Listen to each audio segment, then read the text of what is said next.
Отанды біз атамекен деп аялап атаймыз. Өйткен оны мекен еткен бабамыз бен атамыз. Отанды жас кәрімізде туған жер деп сүйеміз.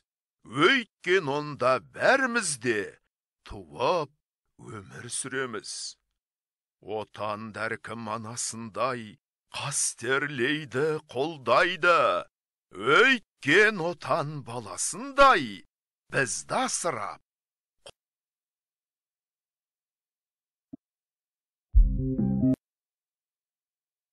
10-шы сабақ. Сен не үйрендің? Бірінші тапсырма.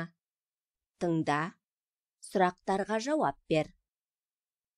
Алматы қаласы жанындағы ең көрікті жер Шымбұлақ спорт кешені. Бұл жердің қысы өте керемет. Шымбұлақты желтоқсан айынан сәуір айына дейін қар басып жатады. Шымбұлаққа асты шыныдан жасалған аспалы көпір тартылған. Baby lift көтергіші бар балалар алаңы жасалған. Мұнда демалыс күндері адам көп келеді. Әртүрлі спорт жарыстары өтеді.